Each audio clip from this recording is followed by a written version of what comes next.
యోహాను రాసిన సువార్త 6వ అధ్యాయము 5 నుండి 13 వచనం. యోహాను 6:5 నుండి 13. ఈ లేఖన భాగమును మనము మత్తయి 14లో 13 నుంచి 21 చూస్తాం. మార్క్ 6:31 నుంచి 44లో చూస్తాం.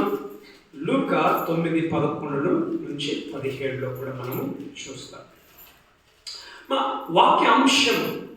వాక్యాంశము యేసు ప్రభు చేతిలో సమృద్ధి.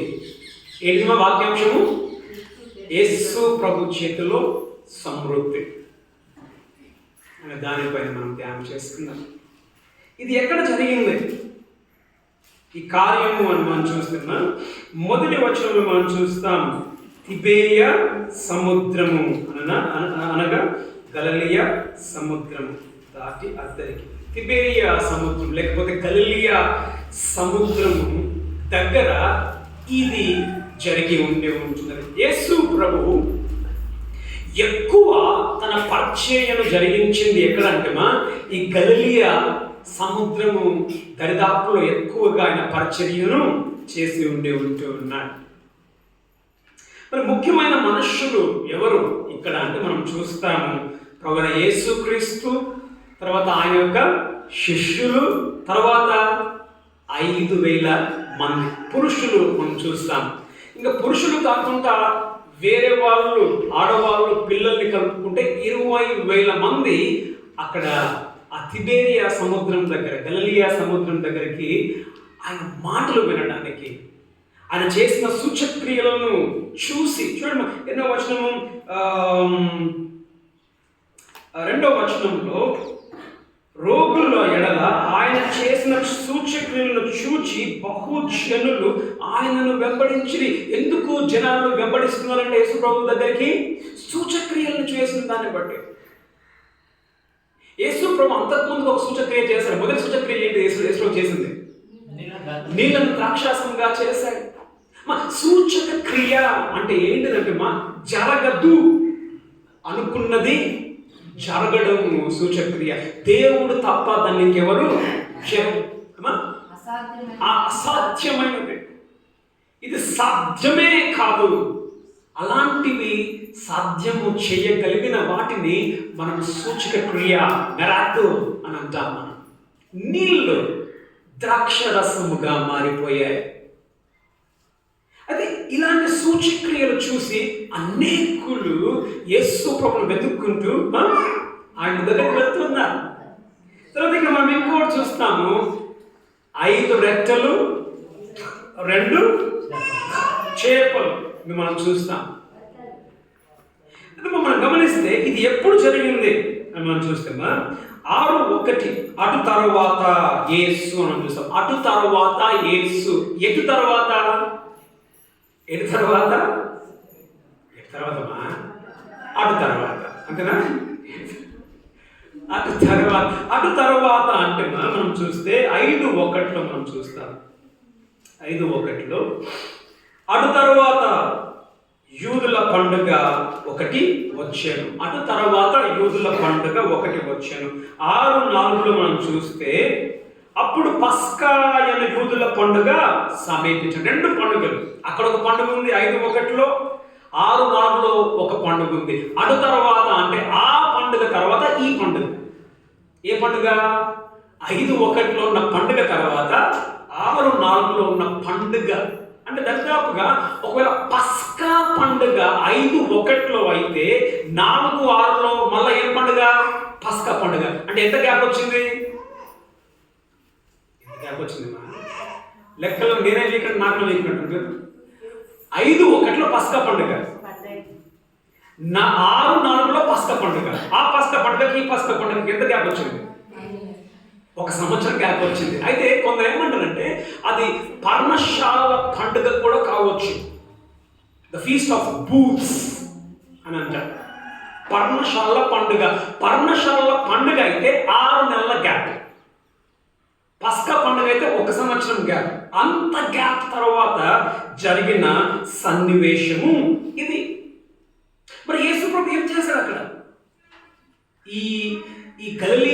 సముద్రం దగ్గర జనులు ఆయన దగ్గరికి వచ్చినప్పుడు ఏం చేసిన మనం చూస్తామో తీసే పని లేదు. కానీ లూకా 9లో 11, 12 వచనాలను మనం ధ్యానం చేసుకుంటే యేసు ప్రభు అనేకమైన రోగులను ఆయన చేశాడమ్మా స్వస్థతపరిచాడు. ఆయన వారికి వాక్యమును బోధించాడు యేసు ప్రభు. అయితే ఇప్పుడు ఏమైందమ్మా, 20,000 మంది యేసు ప్రభు దగ్గరికి ఆ తిబేరియా సముద్రం దగ్గరికి వచ్చినప్పుడు ఆయన వాక్యాన్ని బోధిస్తున్నప్పుడు పొద్దున్న నుంచి సాయంత్రం వరకు వారిని ముట్టి బాగు చేయడము కానీ లేకపోతే వారికి వాక్యం బోధించడం కానీ దగ్గర పొద్దున్న నుంచి సాయంత్రం వరకు సమయం అయిపోయింది. ఇప్పుడు యేసు ప్రభుకి ఏమనిపిస్తుందంటే వాళ్ళకి ఏం చేయాలా, నేను భోజనం పెట్టాలనుకున్నాడు యేసు ప్రభు. వారిని ముట్టిగా పంపించద్దు అనుకున్నాడు యేసు ప్రభు. చదవండి 5 నుంచి 9 వచనాలు. 5 నుంచి 9 వచనాలు చదవమా. కాబట్టి యేసు కన్నులెత్తి బహుజనులు తన యొద్దకు వచ్చుట చూసి చాలండి యేసు చేతుల్లో నీ జీవితము పడే వరకు నీ బ్రతుకు ప్రశ్నార్థకము. అర్థమైందా? మనకు ప్రశ్నలు ఉంటాయా? నా బ్రతుకు ఎట్లా, నా బ్రతుకుకి నా బిడ్డల బ్రతుకు ఎట్లా, నా ఆరోగ్యం విషయం ఎట్లా, నా ఆర్థిక పరిస్థితులు ఎట్లా, నేను ఇల్లు కట్టగలనా, భూములు కొనగలనా, నా బిడ్డల వివాహంలో నేను చేయగలనా, నా బిడ్డలు పాస్ అవుతారా, నేను పాస్ అవుతారా, అనేక ప్రశ్నలు మనకుంటాయి. 5వ వచనంలో మనం చూస్తే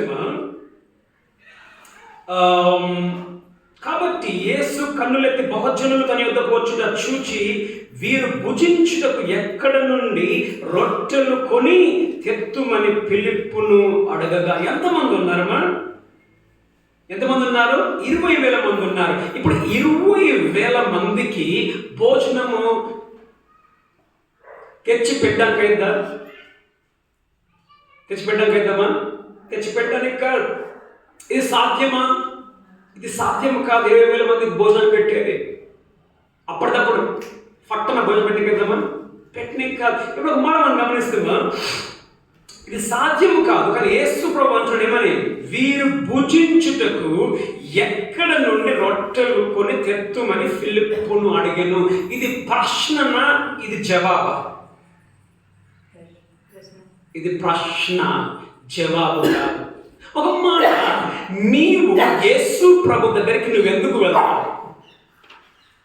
ఆయన జవాబిస్తాడని వెళ్తావా, ఆయన ప్రశ్నిస్తాడని వెళ్తామా?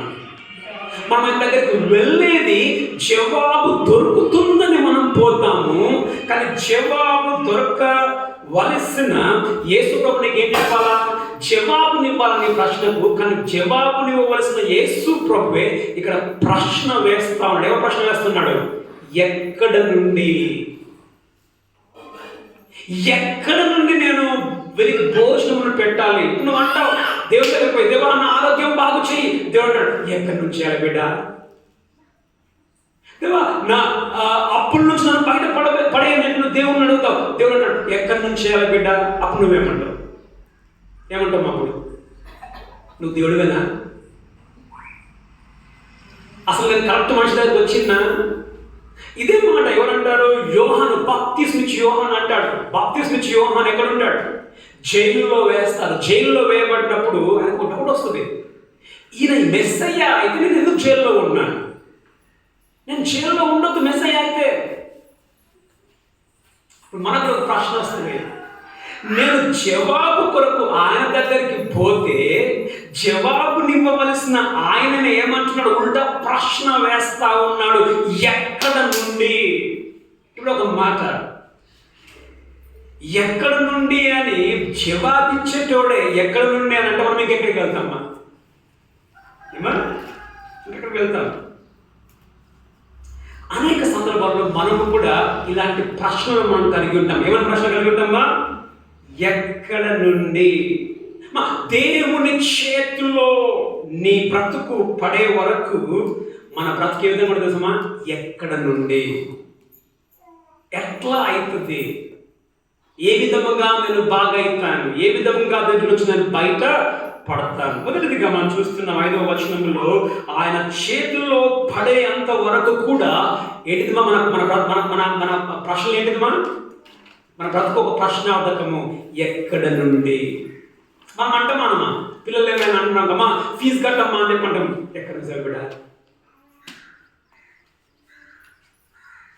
ఆయన చేతిలో నీవు పడే వరకు నీ ప్రశ్నకు జవాబు దొరకదు. ఎక్కడి నుండి అనే క్వశ్చన్ మార్క్ మిగిలిపోతుంది. ఇప్పుడు యేసు ప్రభువుకి క్వశ్చన్ ఉంది. ఏమని క్వశ్చన్ ఉంది? ఎక్కడి నుండి? మొదటిదిగా. రెండవదిగా యేసు ప్రభు అడిగిన ప్రశ్నకు వీళ్ళు జవాబిస్తున్నారు. ఎవరు? శిష్యులు జవాబిస్తున్నారు. శిష్యులతో అడిగాడు ఎక్కడి నుంచి భోజనం పెడతామని అంటే శిష్యులు ఏమంటున్నారు? 7వ వచనం చదవండి. అందుకు ఫిలిప్ ఈ వచ్చిన ప్రతి వారిలో 20,000 మందిలో కొంచెం కొంచెము పుచ్చుకొనను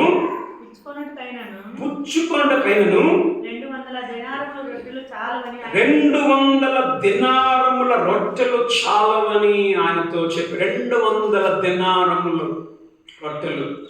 200 దినారం అంటే ఒక్క దినారము కింద ఫుట్ నోట్ లో ఉంది. ఎంతమా? ₹1/2. ఒక్క దినారం ఎంతమా? ₹1/2. ఒక్క దినారం ఏంటిదంటే ఒక రోజు కూలి. ఇప్పుడు ఒక రోజు కూలి అని అంటే దాదాపుగా ఇది 8 నెలల జీతం. 8 నెలల ఒక్క వ్యక్తి జీతం ఎంత? 200 దీనారం. ఈ 200 దీనారములు సరిపోవు. 8 నెలల సంబళము కూడా సరిపోదు. ఎందుకు సరిపోదు? జనాలు అంత ఎక్కువగా ఉన్నారు. ఇప్పుడు ఒక మాట యేసు ప్రభు ప్రశ్న వేశారు ఎక్కడి నుండి అని అన్నాడు. ఈయనేమంటున్నాడు? ఏమంటున్నామా? ప్రతివాడు కొంచెం కొంచెం పుచ్చుకొనినా కూడా చాలదు అని అంటే దారి లేదు. ఎక్కడి నుండి అని వేసుకోబడిగాడు. ఫిలిప్ ఏమంటున్నాడు? దారి లేదు. అప్పుడు ఫిలిప్ ఏం చెప్పాలి? యేసు ప్రభు ప్రశ్న వేసినప్పుడు మనం చూస్తాం. 8వ వచనంలో 6వ వచనంలో ఏమంటాడు? ఏమి చేయనై ఉండెనో తాను ఎరిగి ఉండి అతన్ని పరీక్షించుటకు అలాగూ అడిగాను. యేసు ప్రభుకు తెలుసు ఆయన ఏమి చెయ్యగలడు. కానీ ప్రశ్న అడుగుతూ ఉన్నాడు ఎక్కడి నుంచి పెట్టాలంటే ఫిలిప్ ఏం చేయాలి? ఫిలిప్ దేవుడు యేసు ప్రభు ఆ యొక్క కానా విందులో ఆ నీళ్లను ద్రాక్షారసముగా మార్చినప్పుడు ఫిలిప్ అక్కడ ఉన్నాడు. ఫిలిప్ ఏం చెప్పాలి? ఫిలిప్ నువ్వు అప్పుడు చేసినావు, ఇప్పుడు నువ్వు చేయగలవు అనే సమాధానం ఫిలిప్ చెప్పాలి. కానీ ఫిలిప్ ఏమంటున్నాడు? దారే లేదు. అనేక సందర్భాలలో మనం కూడా ఏమన్నాం తెలుసా? అన్నా ఇంకా దారి లేదన్నా. ఏం చేసినా నా బ్రతుకుకి దారి లేదు. ఇప్పుడు ప్రశ్నకి ఏమొస్తుంది ఇక్కడ? అనుమానం. దారి లేదు. అనేక సందర్భాలు మనం కూడా అంటాం నా బ్రతుకుకి ఇంకా దారి లేదు, నా బ్రతికింతే, నా ఆరోగ్యం బాగుపడదు,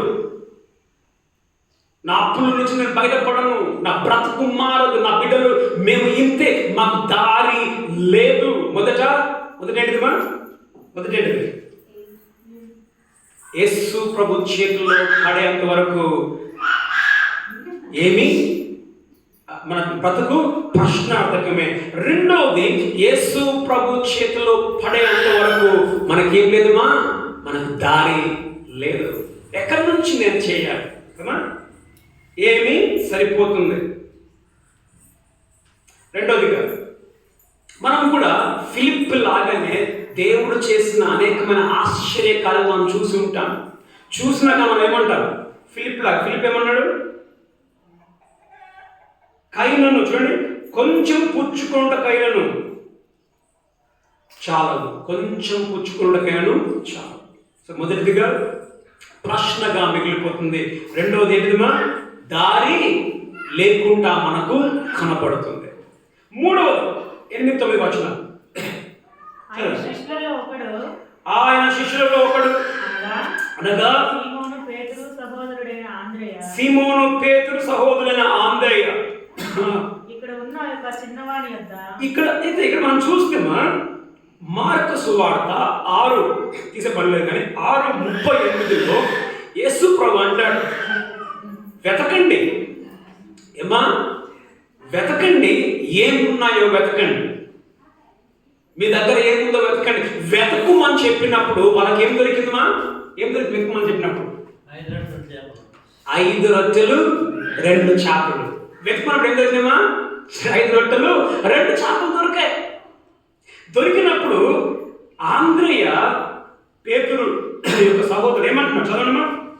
ఇక్కడ ఉన్న ఒక చిన్నవాని యొద్ద 5 యవల రొట్టెలు, ఓకే, 2 చిన్న చేపలు ఉన్నవి కానీ ఇంతమందికి ఇవి ఏమాత్రము. చూడండి, ఉన్నవి కానీ. ఇది ఒక జవాబేనా? అయ్యా ఉన్నాయి కానీ ఉన్నాయి మనం పెట్టొచ్చు చెప్తున్నాడా? ఉన్నవి కానీ అంటే అక్కడ ఏమొచ్చింది? అనుమానం వచ్చింది. అక్కడ ఉన్నవి కానీ, ఉన్నవి కానీ ఇంతమందికి ఏమాత్రము అని అంటే ఇది పనికిరాదు, ఇది పనికిరా. ఉన్నవి కానీ పనికిరాదు. మొదటి ఏంటిదిమా?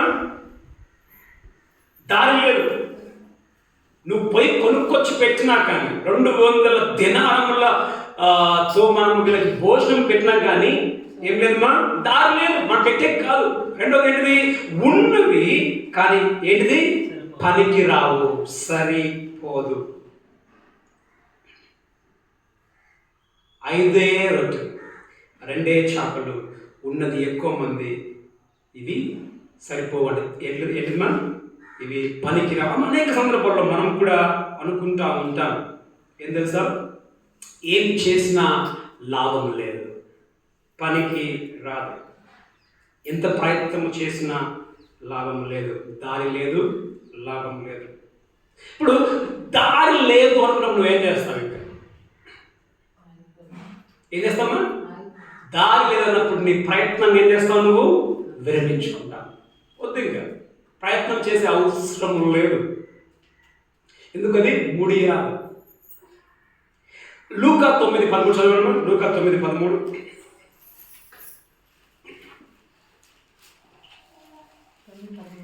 లూకా 9:13.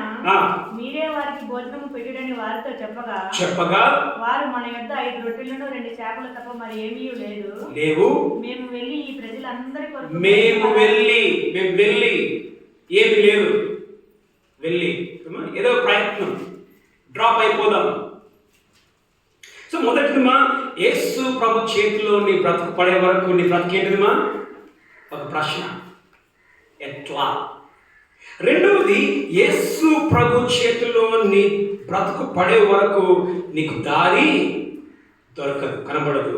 మూడవది, యేసు ప్రభు చేతిలో పడే వరకు నీ బ్రతుకు ప్రయోజనం లేదు, ఏం చేసినా ప్రయోజనము లేదు, లాభం లేదు. ఇప్పుడు యేసు ప్రభు ఏమంటున్నాడు? మత్తయి 14:17-18 చదవండి.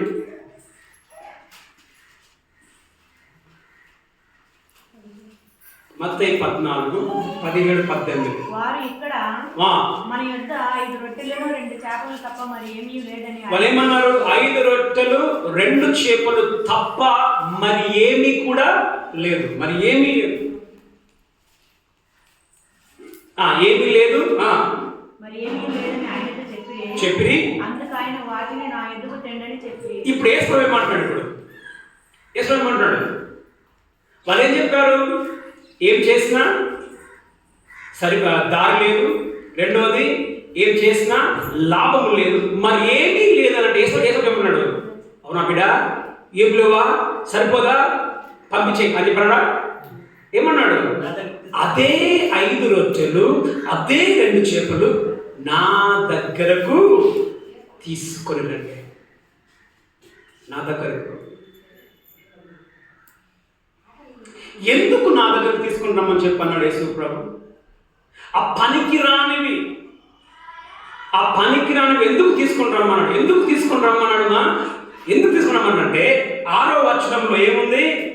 తానేమి చేయనై ఉన్నాడో తాను ఎరిగి. అమ్మా, ఆయనకు దగ్గర ఏముంది మా? నీ బ్రతుకుకి జవాబు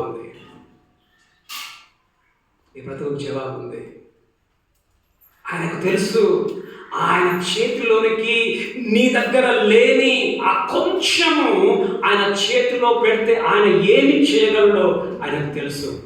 అనేక మనం అనుకుంటాం, అన్నా నాకు బ్రతుకులో నాకు ఏమి లేదు, ఉన్నా అది పనికి రాదు. ఆ పనికి రాని దాన్నే దేవుడు ఏమంటున్నా, గాయత్రి బిడ్డా నా చేతిలో పెట్టు.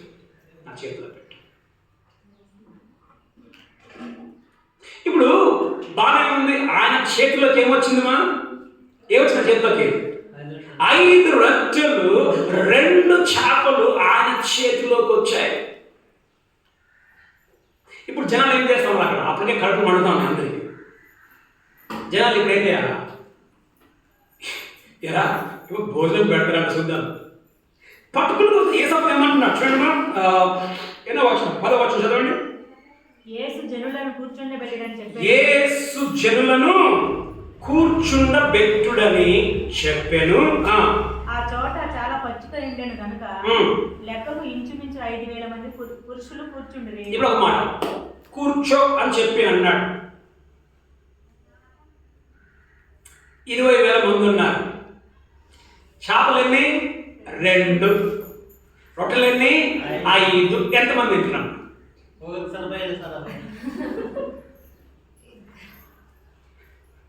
పాపము ఎవరి దగ్గర దొరికినాయి చేపలు రొట్టెలు? చిన్న పిల్లోడు, దీని వయసు అంత పిల్లోడు. అంటే ఒకరికి సరిపోతుంటే దీనికి సరిపోతాయి. 5 రొట్టెలు 2 చేపలు. ఒక్కడు తినే భోజనముని యేసుప్రభు ఏం చేశాడు? పట్టుకొని, అరే మీ అందరూ కూర్చోవడం మీకు పెడతా అని చెప్పాడు. నువ్వేం చేస్తావు? చాలా ఉంటే ఇది ఎవరికి సరిపోదు కదా. ఏమనుకుంటాం మనం? అరే పైత్య కారణం ఏమన్నా తమిళ పిచ్చోడు ఏదైనా పిచ్చి పట్టిద్దా? పట్టుకున్నాడేమో 5 రొట్టెలు 2 చేపలు పట్టుకుని అందరినీ కూర్చోబెట్టి నువ్వుంటే అక్కడ కూర్చుంటావా? నువ్వుంటే ఏం చేస్తావు అక్కడ? నేను కూర్చునేలేదు ఎందుకంటే పిచ్చి లేచింది. ఎవడైనా కూర్చుంటుంటే మనం ఏమనుకుంటాం? అరే వాళ్ళకు కూడా పిచ్చి లేచింది. పట్టుకున్నోడు పిచ్చోడే, కూర్చున్నోడు పిచ్చోడు. ఎందుకు? ఉన్నాయి 5 ఎక్కడికి వెళ్ళి పెడతారు? 5కి అంతమందికి. ఒక మాట మనం గమనించాలి. అనేక సందర్భాలలో మనకు విశ్వాసం మనకు ఉండదు.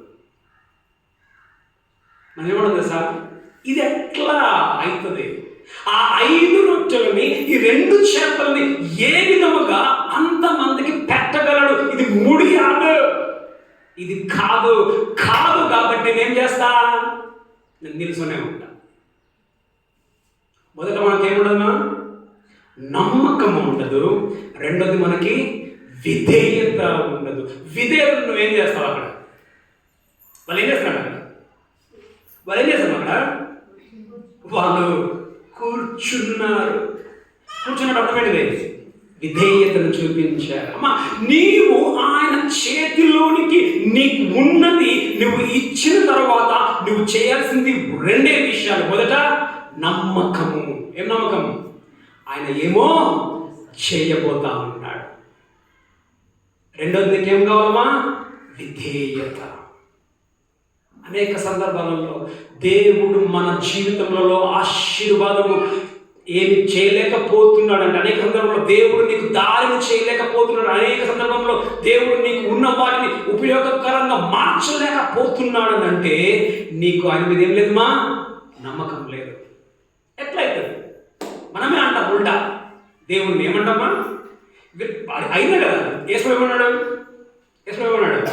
ఎక్కడికి వెళ్ళి పెట్టాలని అడిగాడు యేసు ప్రభు. మనం యేసు ఏమంటాం? అవునయ్యా ఇది కాదు. కాదని అర్థమైంది, నువ్వు కూర్చో నీ జాగల, నా జాగల నేను కూర్చుంటా అంటే అర్థమైంది. నువ్వు చేసే పని లేదు, నాకు వచ్చే పని లేదు, మాకు ఈడే బతుకుతా. మనం చూస్తున్నాం. ఎన్నో వచనమ్మా? 10వ వచనం చదవండి మళ్ళా, చివరి భాగంలో. ఆ చోట చాలా పచ్చిక ఉండేది కనుక లెక్కకు ఇంచుమించు 5,000 మంది పురుషులు కూర్చుండివి. అర్థమైంది మా కూర్చుండి అంటే విధేయత. ఇక్కడ కూర్చున్న నీవు నీ దేవునికి నువ్వు విధేయతను చూపిస్తూ ఉన్నావా? ఆయన మాటను మనం వింటూ ఉన్నామా? ఫెయిల్ దేంట్లో ఫెయిల్ బాబన్నా? మాట వినే దాంట్లో ఫెయిల్. ప్రతి వారం మొత్తుకుంటూనే ఉంటామా, ప్రతి ఆదివారం చర్చికి రండమ్మా అంటే దాంట్లోనే ఫెయిల్. నువ్వు దీంట్లోనే ఫెయిల్ అయితే దేవుడు నీకు ఎక్కడి నుంచి నీ బ్రతుకును ఆశీర్వదించగలడు? ఎక్కడి నుంచి ఆ కొంచెమును ఎక్కువగా చేయగలమా? ఆ కొంచెమును, ఆ పనికిరాని దానిని దేవుడు ఎక్కువగా చేయాలనంటే, ఆశీర్వదించాలంటే నీకు కావలసింది విధేయత. మాట వింటున్నామా దేవుని మాట? ఫెయిల్ అయ్యేది మనము మాట వినకుండా. మళ్ళీ ఏమంటాం? ఇంకో సందర్భంలో దేవుని చేతిలో మనం పెడతామా? బిడ్డ అది ఇచ్చే బిడ్డ 5 రూపాయలు నేను ఇచ్చేలే నేనే పట్టుకుంటా, నువ్వే పట్టుకుంటా. అంతే ఎంత ఉంటుంది? నువ్వే పట్టుకుంటే ఆ 5 ఉంటాయి, ఆ 2 ఉంటాయి. పిల్లడు ఇవ్వాలంటే అది లేదట. వాడు ఉండాయన అతను ఇచ్చిన దానికి అందరికి వచ్చింది. అది ఇచ్చిండు. అది పెద్దవాళ్ళైతే అది కూడా నీవే పెట్టుకుంటే నువ్వు ఇయ్యవు. 1 నువ్వు విధేయత చూపించవు. 2 నీకు నమ్మకం లేదు. 3 లేకపోతే నీ బతికేంటిదిమా? నీ బతుకంతే. ఆ ఫిలిప్ లాగా దారి లేదు. ఆ ఫిలిప్ లాగా ఏమంటావు? పనికి రావాలి అనంటే, దారి దొరకాలి అనంటే, ఆశీర్వాదం కావాలంటే నీవు చేయవలసింది ఆయన చేతిలో పెట్టేసి ఇంకేం చేయాలమ్మా? ఏం చేయాలా? ఎక్కడ మాది మనం కూర్చుంది గలిలయ సముద్రం దగ్గర. ఇంకా ఆయన చేతిలో పెట్టేసేసి గది కోసం కూర్చున్నా. అర్థమేంటిది? ఆయన చేతిలో పెట్టి నువ్వు కూర్చో. మనం ఇంకా చేయవలసింది ఏమీ లేదు. ఆయన నువ్వు చేయవలసింది ఏమి. అందుకే అంటాడు నిర్గమకాండంలో, మీరు ఊరుకనే ఉండి ఆయన యొక్క రక్షణను మీరు చూడండి. ఊరుకనే ఉండండి. యుద్ధం ఎవరిదిమా? యుద్ధము యెహోవాది. మీరు ఊరుకనే ఉండి మీరు కూర్చోండి, నేను చేస్తాను. కారణం ఏంటిది? నా చేతిలోకి వచ్చింది. ఇప్పుడు నా చేతిలో ఉంది కాబట్టి నేను ఏం చేస్తానో నువ్వు ఊరుకనే ఉండి విశ్వాసముతో, విధేయతతో నువ్వు కూర్చో. ఇంకొకటి మనం చూస్తాం, విధేయతతో కూర్చోవాలంటే మనం చూస్తాం ఏంటంటే మనం తీసే పని లేదు కానీ లూకా 9:14-15 మనం చూస్తాం. వారు పంక్తులుగా కూర్చున్నాడు. పంక్తులు 100 వేసి 50 వేసి చొప్పున లైన్లో కూర్చున్నాడు. పంక్తులు అంటే ఒక డిసిప్లైన్.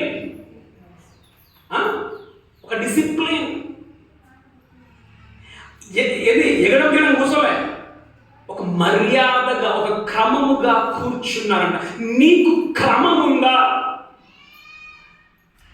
యేసు ప్రభు నమ్మినది క్రమం ఉందా? అనేక సందర్భంలో మనకు క్రమం ఉండదు. మనకి ఎగుడు దిగుడు క్రమం మనది.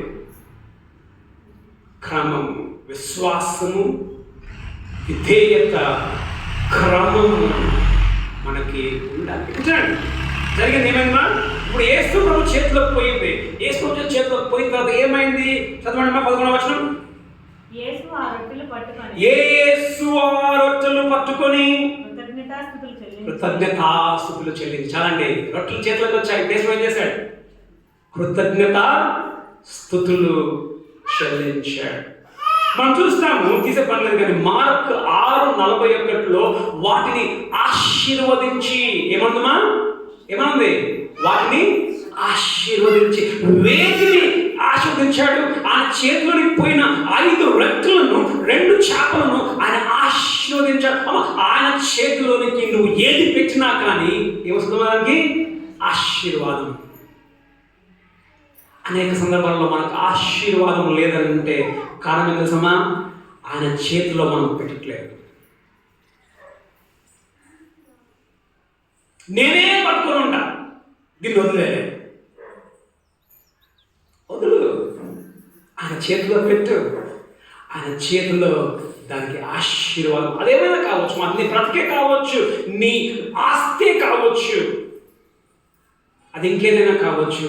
ఆయన చేతిలోనికి వెళ్ళినప్పుడు అంతకుముందు ఏముండేవా? అంతకుముందు ఏముండే? ప్రశ్న. ఏం ప్రశ్న ఉండే? ఎట్లా? దారి లేదు, పనికిరాదు. ఇప్పుడు ఆశీర్వాదం వచ్చినట్టు మనం చూస్తాం. తర్వాత రెండోది 10వ వచనం చదవండి. యేసు జనులను కూర్చుండబెట్టి, యేసు జనులను కూర్చుండబెట్టి. చాలండి, యేసు జనులను కూర్చుండబెట్టి. కూర్చుండబెట్టుడు అంటే అర్థం ఏంటి? కూర్చుండబెట్టుడు అంటే ఏదో దారి ఉందిరా, ఏదో దారి ఉంది కాబట్టి కూర్చోమంటున్నాడు. అంతకుముందు ఫిలిప్ ఏమన్నాడు? దారే లేదు అన్నాడు కదా, దారి లేదు. నువ్వు 200 దినాలతో పాటు అంటే వాళ్ళకి సామాన్ తెచ్చి పెట్టినా కానీ దారి లేదు. కానీ యేసు కూర్చో అంటుందంటే ఏముంది? దారి ఉంది. అమ్మా, నువ్వు అనుకోవచ్చు, అన్నా నాకు దారి లేదన్నా, దారులు మూసుకొని పోయాయి. అమ్మా, ఆయన చేతిలోనికి నువ్వు పెడితే దారి లేదన్న దానికి ఏమొస్తుందమ్మా? దారి వస్తుంది. దారి వస్తుంది. మొదట ఆశీర్వాదం వస్తుంది. రెండోది ఏమొస్తుందమ్మా? దారి లేదన్న దానికి ఏమొస్తుందమ్మా? దారి వస్తుంది. మూడవదిగా 11 చదవండి. యేసు ఆ రొట్టెలు పట్టుకొని కృతజ్ఞతాస్తుతులు చెల్లించి కూర్చున్న వారికి వడ్డించెను. ఆలాడిన చేపలు కూడా వారికి ఇష్టమైనంత మట్టుకు వడ్డించెను అంటే ఏంటమ్మా? అంతకుముందు ఏమన్నారు? ఇది పనికిరాదు. ఏమా? ఇది పనికిరాదు, ఇది సరిపోదు. ఇప్పుడేమైంది? పనికిరాదు అన్నది అందరికి పనికొచ్చిన పని కాదు కదా, అందరికీ పనికొచ్చింది. ఉపయోగము లేదు అన్నది ఉపయోగంలోనికి వచ్చింది.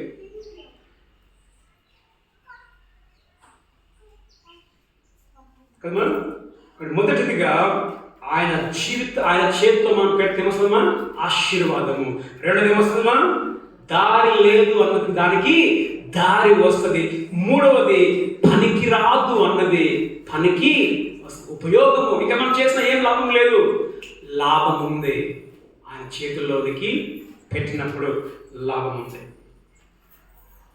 తర్వాత చదవండి.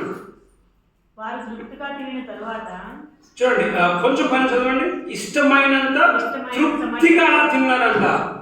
ఏమా? ఇష్టమైనంత తృప్తిగా. ఎన్ని రొట్టెలు, ఎన్ని చేపలు?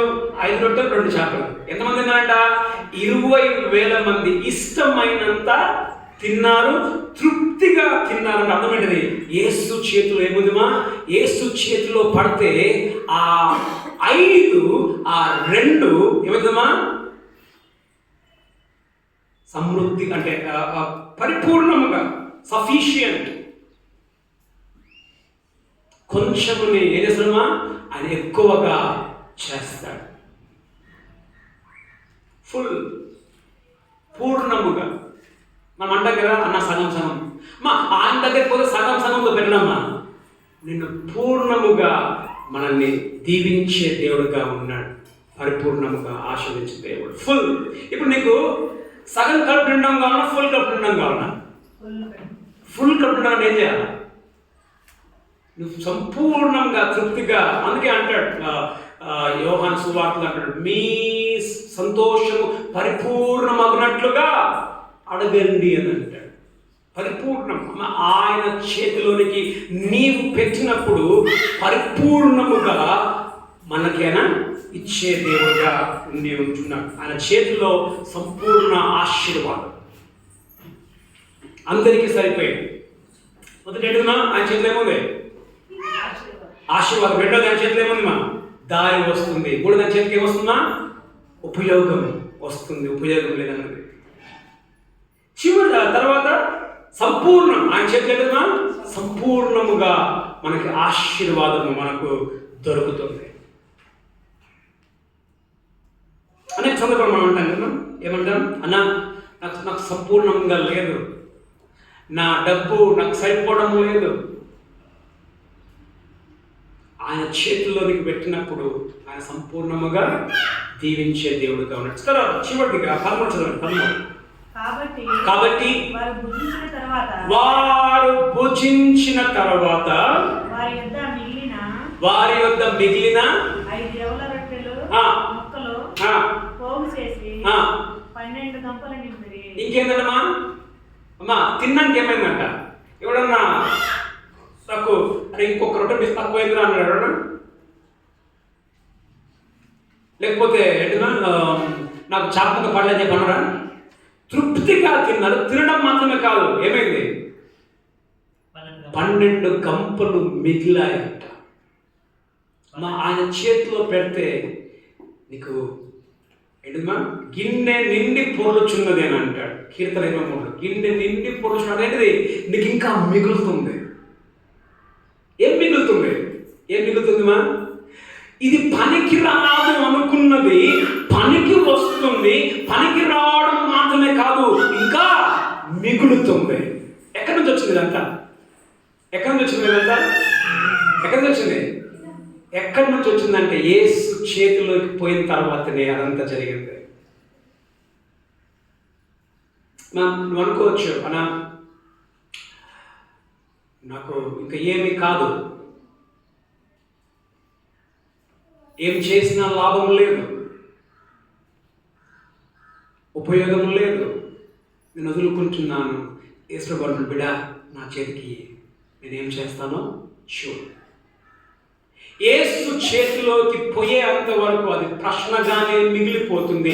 యేసు చేతిలోనికి పోయేంత వరకు దానికి ఏముండదమ్మా, దారి ఉండదు. యేసు చేతిలోకి పోయేంత వరకు దానికి ఉపయోగం ఉండదు.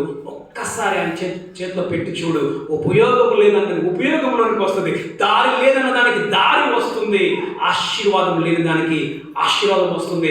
సమృద్ధి, ఎలాంటి ఆశీర్వాదమైన సమృద్ధి అయిన ఆశీర్వాదం ఆయన ఇస్తాడు. కానీ ఆయన చేతిలోనికి మనం పెట్టాలి. నువ్వు అనుకోవచ్చు, అన్నా పనికిరాదు, నా బ్రతుకు పనికిరాదు, పెట్టడానికి పనికిరాని నీ బ్రతుకునే ఆయన చేతిలో పెట్టు. ఆయన ఏ విధంగా ఆశీర్వదిస్తాడో చూడు.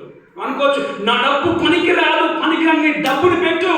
ఆయన ఏ విధంగా ఆశీర్వదిస్తాడో మనం చూడగలుగుతాం. ఇంకొక మాట, ఆశీర్వాదం వచ్చింది, 2 విషయాలు జరిగాయి అక్కడ. ఏమేమి జరిగింది చెప్పండి మనం?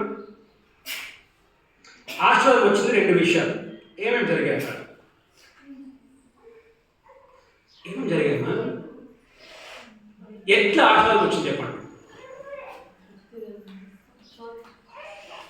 ఎట్లా 5 రొట్టెలు 2 చేపలు అంతమందికి ఆశీర్వాదంగా మారగలిగాయి? ఒకటి ఏంటిది, ఆయన చేతిలోనికి పోయాయి కాబట్టి అంత ఆశీర్వాదం వచ్చింది. 2,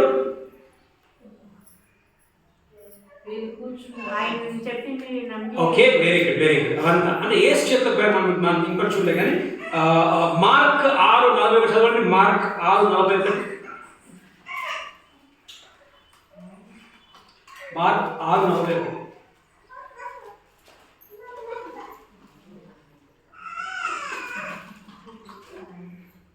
అంతటా ఆయన 5 రొట్టెలను 2 చేపలను పట్టుకొని ఆకాశం వైపు కన్నులెత్తి ఆశీర్వదించి ఆ రొట్టెని విరిచి ఏం చేసినమ్మా?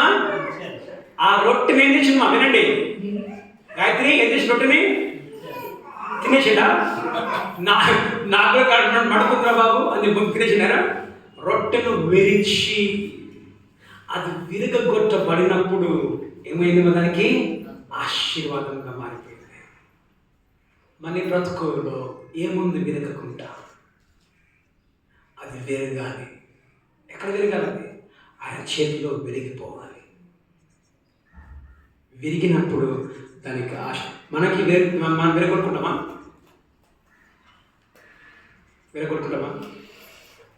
పొద్దున లేచి 8 చర్చ్ కాడ ఉండాలా? 8:30 చర్చ్ కాడ ఉండాలి.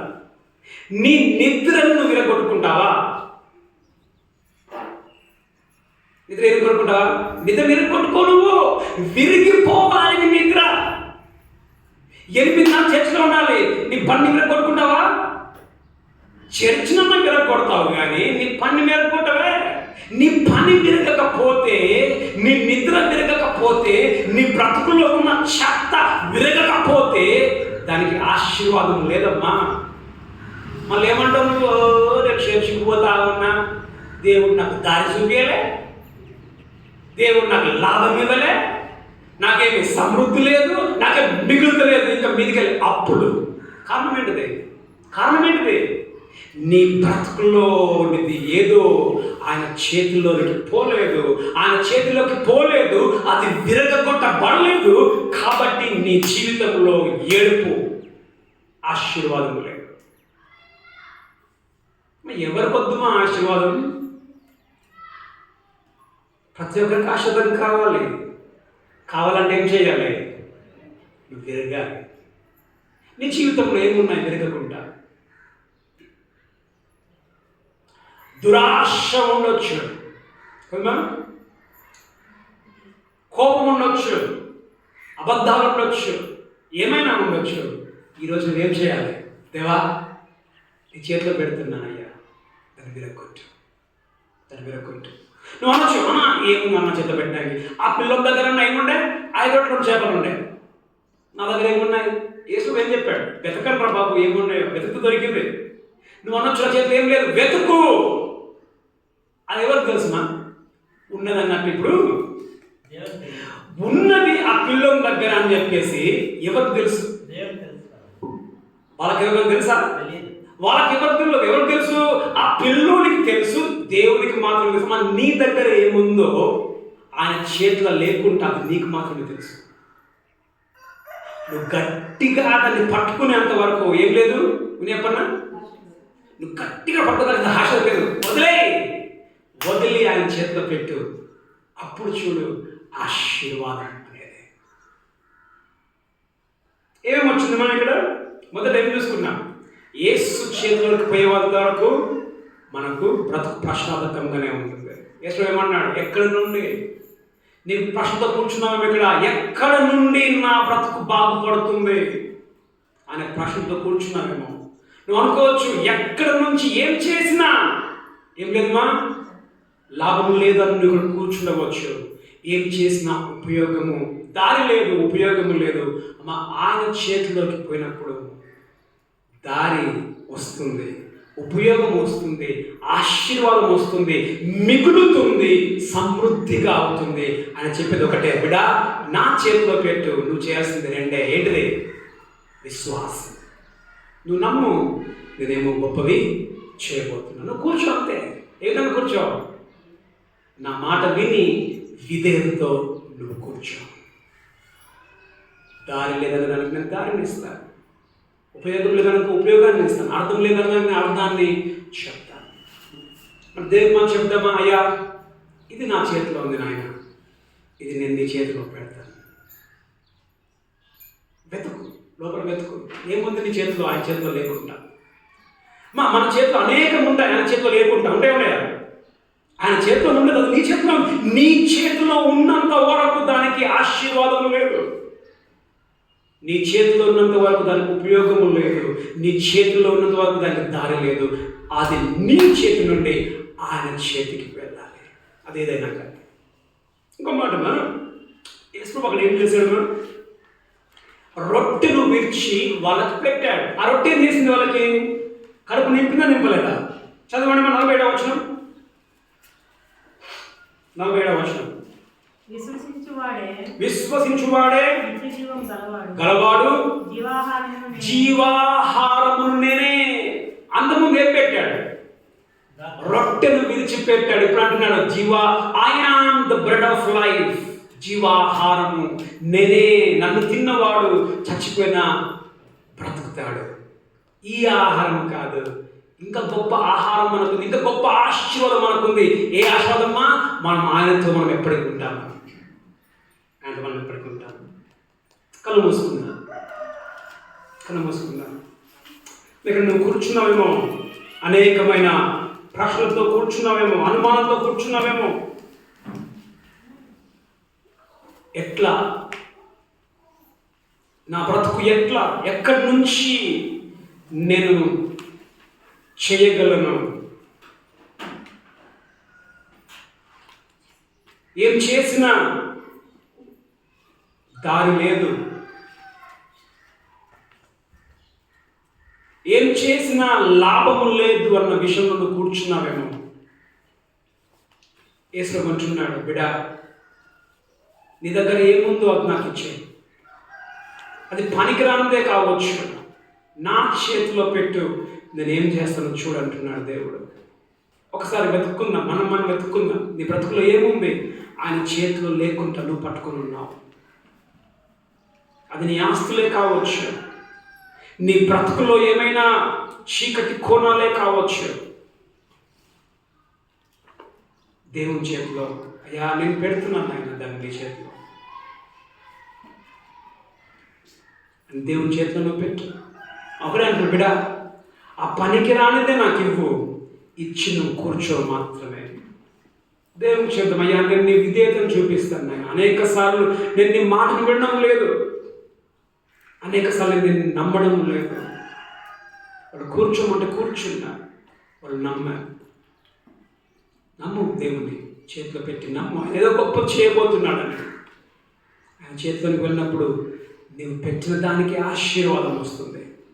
ఆయన చేతిలోకి వెళ్ళినప్పుడు దారి లేదనుకున్న దానికి దారి వస్తుంది. ఆయన చేతిలోకి వెళ్ళినప్పుడు పనికి రాదు అన్నది పనిలోనికి వస్తుంది. ఆయన చేతిలోకి వెళ్ళినప్పుడు తృప్తి, ఆశీర్వాదము, తృప్తిగా దాన్ని చేస్తాడు. ఆయన చేతిలోకి వెళ్ళినప్పుడు సంతృప్తిగా ఇంకా మిగిలేటట్టుగా ఆ కొంచాన్ని నేను చేస్తాను. అయ్యా నా చేతిలో నీ చేతిలో పెడుతున్నాను, దేవుని చేతిలో నువ్వు పెట్టుమా, దేవుడు ఖచ్చితంగా దీవించి ఆశీర్వదిస్తాడు. తండ్రి మీకు వందనములు. ఈ వాక్యాన్ని విన్నా అనేక సందర్భాల్లో అనేక ప్రశ్నలు మేము కలిగి ఉంటాం. ఎట్లా, దారి ఏది, ఎట్లా పనికి వస్తుంది, ఏం చేసినా పనికి రావడం లేదే. అనేక సందర్భాలలో ప్రభా కారణము మేము మీ చేతిలోకి ఏమైతే పెట్టాలనో వాటిని పెట్టుకోకుండా గట్టిగా మేము పట్టుకున్నాము కాబట్టే ప్రభా మాకు ప్రశ్నలు మిగిలిపోయి ఉన్నాయి. ఎట్లా, దారేది, ఉపయోగం ఏది? నీ చేతిలోనికి మేము పెట్టినప్పుడు ఆశీర్వాదం వస్తుంది, దారి వస్తుంది, తృప్తి ఇంకా మిగులుతుంది. మా బ్రతుకులు మీ చేతిలో పెడుతుంటున్నాం. మమ్మల్ని విరగ్గొట్టుమని ప్రార్థిస్తూ ఉంటాం. ఎక్కడైతే మేము విరగ్గకుంటా మేము ఇంకా బ్రతుకుతూ ఉన్నామో మా బ్రతుకులను ప్రభావ విరగ్గొట్టుమని ప్రార్థిస్తూ ఉంటున్నాం. మేము విరిగినప్పుడు, మేము నలిగినప్పుడు మీ చేతిలో ఆశీర్వాదం ఉంది. మీ బిడ్డలను వారు ఏ బాధలతో అక్కడ కూర్చున్నారో మీరు ఎగిన దేవుడుగా ఉండి ఉంటున్నాం. వారి యొక్క బాధలలో వీటిలకు దారిని చూపించండి. ఉపయోగం లేదనుకొని వ్యర్థముగా ఉంటున్న వాటిలో కూడా ఉపయోగాన్ని దయచేసి వారి యొక్క ప్రశ్నలకు మీరు జవాబులు దయచేసి నడిపించమని బ్రతిమాలి ప్రార్థిస్తూ ఉంటున్నాం. నీ బిడ్డలమైన మేము నీ చేతిలోనికి పెట్టి ప్రభావ కేవలము నమ్మి విధేయతను కలిగి నీ వాక్యానుసారంగా జీవించడానికి మాకు సహాయమును చేసి నడిపించమని ప్రార్థిస్తాం.